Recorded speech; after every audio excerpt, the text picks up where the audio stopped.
Good evening and welcome to Global Ins on Apna Watan TV. I am Saadia Afzaal. Tonight we talk about a handshake that shook the headlines. A red carpet rolled out in Alaska. B-2 bombers in the sky. Two of the world's most unpredictable men, Donald Trump and Vladimir Putin, met in person. They smiled, they posed, they made headlines. But did they make a deal? This isn't just another photo op. This is geopolitics dressed in a designer suit. And what does this mean for the world? And more importantly, for South Asia, for Pakistan, or for India? Today, we break it down beyond the optics. Let's start with the facts. The meeting happened at Joint Base Elmendorf-Richardson, Alaska. The US President Donald Trump welcomed Russian President Vladimir Putin like an old friend. Fighter jets roared overhead. A ceremonial honor guard stood tall. Trump called it very productive. Putin said it was frank and respectful. But when the dust settled, the big question was still unanswered. Is there peace in Ukraine? Has Russia agreed to a ceasefire? Did Trump offer any concessions? The answer to all these questions is no. There was no deal, no written agreement, no breakthrough, just what they called an understanding. And that's where the story gets interesting. The meeting was more theater than a treaty.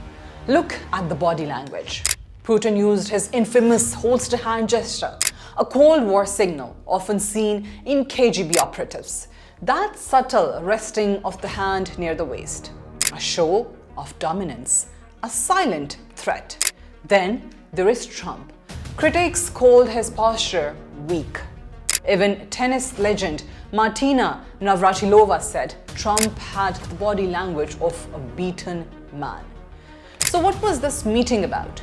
Not diplomacy, not war. It was about power optics. Two men posturing for history. One wants legacy, the other wants legitimacy. And in that game, Putin gained more.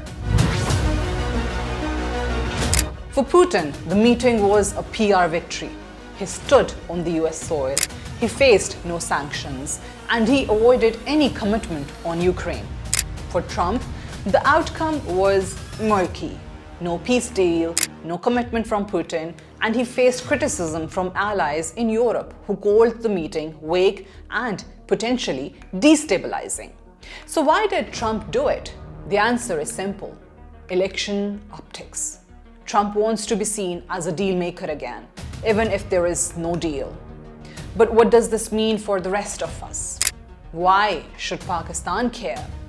South Asia wasn't in the room, but it should be reading the tea leaves. Let's look at Pakistan first. A thaw between Russia and the West could open channels for Pakistan-Russia defense cooperation. Since 2022, Islamabad has cautiously expanded military ties with Moscow. Joint exercises, energy discussions, and even Mi-35 helicopter talks. A de-escalation in Ukraine means lower global oil prices. That helps Pakistan's struggling import bill. And what about our neighboring country, India? India is a partner of the US through Quad, but still relies heavily on Russian arms and oil. A reset between the US and Russia could put Delhi in an awkward position, torn between long-time partners. Trump, despite being friendly with Modi, has already warned India on its cheap oil diplomacy with Moscow. That tension might resurface. And here's the real twist. If the US stops seeing Russia as the enemy, it may turn more sharply towards China as its main rival. That shifts focus back to Asia Pacific and potentially to South Asia, especially Pakistan's China ties and India's regional aspirations. In short, this summit might be in Alaska, but the tremors will be felt in Islamabad and New Delhi. There is another silent player here, China. Russia is China's partner now, economically and diplomatically. But what if Russia gets Western rehabilitation? What if sanctions ease? Moscow might pivot back to balancing between Beijing and the West. That's important for Pakistan because China and Russia are key partners in the China-Pakistan Economic Corridor, CPEC, and regional security frameworks like the SCO. If Russia changes course, will China tighten its grip on Pakistan? Will India try to pull Moscow closer? These are the new alignments that could emerge.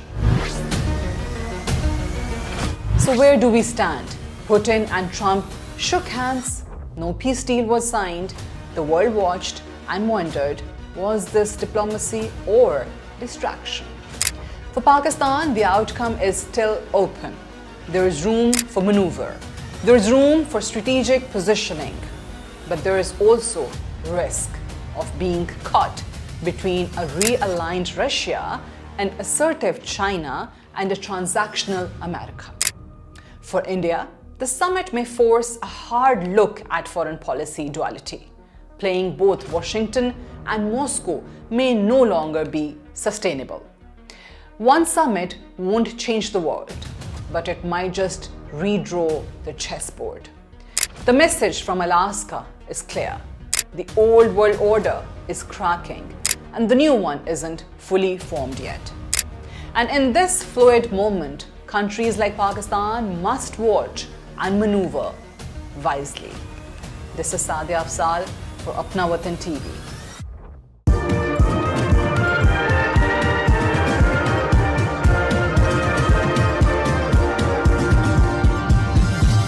You are watching Apna Watan.